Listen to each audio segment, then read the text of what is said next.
പാകിസ്ഥാനെ തോൽപ്പിച്ച് India Asia cup സ്വന്തമാക്കിയിട്ട് 3 ദിവസമായി. ഇപ്പോഴും കപ്പ് കയ്യിൽ കിട്ടിയിട്ടില്ല.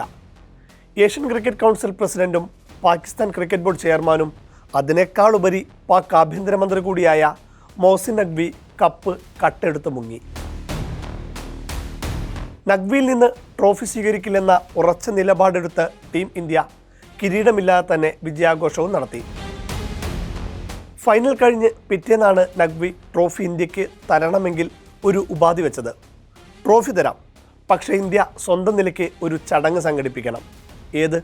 നമ്മൾ കഷ്ടപ്പെട്ട് കളിച്ച് നേടിയ, ഒരു മത്സരം പോലും തോൽക്കാതെ നേടിയ ഏഷ്യ കപ്പ് നമുക്കെടുക്കാൻ നഖ്വിയുടെ ഉപാധി വേണമെന്ന്. അയാളുടെ ടീമിനെ തുടർച്ചയായി 3 ഞായറാഴ്ചകളിൽ തോൽപ്പിച്ചാണ് ഇന്ത്യ കപ്പ് ചൂടിയത് എന്ന് പോലും അയാൾ മറന്നു. മാത്രമല്ല, റണ്ണറപ്പിന് കിട്ടിയ ചെക്ക് വലിച്ചെറിഞ്ഞ ടീമാണ് മൂപ്പരുടേത്. കഴിഞ്ഞ ദിവസം നടന്ന ഏഷ്യൻ ക്രിക്കറ്റ് കൗൺസിൽ യോഗത്തിൽ ചുട്ട മറുപടിയാണ് BCCI നഖ്വിക്ക് നൽകിയത്. BCCIയെ പ്രതിനിധീകരിച്ച് യോഗത്തിൽ പങ്കെടുത്ത വൈസ് പ്രസിഡന്റ് രാജീവ് ശുക്ല ACCയുടെ തലവൻ കൂടിയായ നഖ്വിയോട് യോഗത്തിൽ അതിരൂക്ഷ പ്രതികരണമാണ് നടത്തിയത്.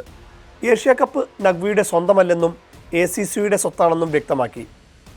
കളിച്ച് നേടിയ ട്രോഫി ഇന്ത്യക്ക് തന്നെ നൽകണമെന്നും ഉപാധികൾ ചുരുട്ടിക്കൂട്ടി പോക്കറ്റിലിടാനുമാണ് രാജീവ് ശുക്ല നഖ്വിയോട് തുറന്നടിച്ചത്.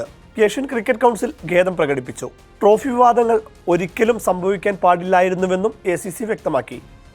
സംഭവം കൈവിട്ടെന്ന് മനസ്സിലായ നഖ്വി ഒടുവിൽ ഏഷ്യൻ ക്രിക്കറ്റ് കൗൺസിലിൻ്റെ ഓഫീസിൽ നേരിട്ടെത്തി സൂര്യകുമാർ യാദവ് വാങ്ങണമെന്ന നിലപാടെടുത്തു.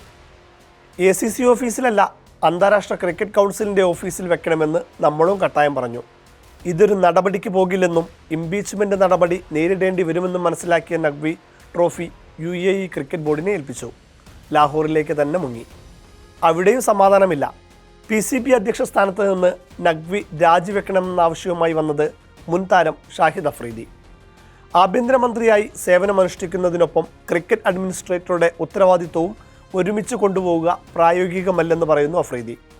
ഇതോടുകൂടി വിവാദം തീർന്നോ? ഇല്ലേ ഇല്ല. ICC വനിതാ ലോകകപ്പ് തുടങ്ങി. ആദ്യ മത്സരത്തിൽ ശ്രീലങ്കയെ തോൽപ്പിച്ചുകൊണ്ട് ഇന്ത്യൻ സംഘത്തിന് മികച്ച തുടക്കം. അടുത്ത ഞായറാഴ്ചയാണ് ഇന്ത്യ പാകിസ്ഥാൻ മത്സരം. 4 ആഴ്ചക്കിടെ വരുന്ന 4ാമത്തെ ഇന്ത്യ പാകിസ്ഥാൻ പോരാട്ടം. ഏഷ്യ കപ്പിലെ ഹസ്തദാന വിവാദം വനിതാ ലോകകപ്പിലും ആവർത്തിക്കുമോ എന്ന് ഉറ്റുനോക്കുകയാണ് കായിക ലോകം. കളിക്കാരുടെ ഹസ്തദാനം സംബന്ധിച്ച് ICCക്ക് പ്രത്യേക പ്രോട്ടോക്കോളൊന്നുമില്ല. അതൊരു കീഴ്വഴക്കം മാത്രമാണ്. ഏഷ്യ കപ്പിലെ വിവാദങ്ങൾ രാഷ്ട്രീയമായും വലിയ ചർച്ചയായ സ്ഥിതിക്ക് ഈ മത്സരത്തിനായി വലിയ ആകാംക്ഷയോടെയാണ് ഏവരും കാത്തിരിക്കുന്നത്. ഗ്രൂപ്പ് ഘട്ട മത്സരത്തിൽ ഏത് വിധേനയാണ് കാര്യങ്ങൾ കൈകാര്യം ചെയ്യേണ്ടതെന്ന് പാക് ക്രിക്കറ്റ് ബോർഡ് വനിതാ ടീം മാനേജർ ഹിന മുനാവറുമായി ആശയവിനിമയം നടത്തിക്കഴിഞ്ഞു. എന്നാൽ ഇന്ത്യൻ നായിക ഹർമൻപ്രീത് കൗർ ക്ലിയർ ക്രിസ്റ്റലായി കഴിഞ്ഞ ദിവസം നടത്തിയ പ്രീമാച്ച് പ്രസ് കോൺഫറൻസിൽ പറഞ്ഞു, കളിയിലെ കാര്യങ്ങൾ മാത്രമാണ് കളിക്കാരുടെ നിയന്ത്രണത്തിലുള്ളത്. മറ്റുള്ള കാര്യങ്ങൾക്കുമേൽ എനിക്ക് നിയന്ത്രണമില്ല. അത്തരം കാര്യങ്ങളെക്കുറിച്ച് ഞാൻ ചിന്തിക്കാറേയില്ല. ഡ്രസ്സിംഗ് റൂമിൽ അത് ഞങ്ങൾ ചർച്ച ചെയ്യാറുമില്ല. ഞങ്ങൾ ഇവിടെ എത്തിയത് ക്രിക്കറ്റ് കളിക്കാൻ മാത്രമാണ്. അതിൽ മാത്രമാണ് ഞങ്ങളുടെ ശ്രദ്ധ. ഇനി പ്രകടനം കൂടി പറഞ്ഞ് അവസാനിപ്പിക്കാമെന്ന് തോന്നുന്നു. പുരുഷ ക്രിക്കറ്റിലെന്ന പോലെ പാകിസ്ഥാന് തൊടാൻ കിട്ടിയിട്ടില്ല വനിതാ ക്രിക്കറ്റിലും ഇന്ത്യയെ. ഇതുവരെ 11 തവണയാണ് ഇന്ത്യൻ വനിതകളും പാക് വനിതകളും ഏകദിനത്തിൽ ഏറ്റുമുട്ടിയത്.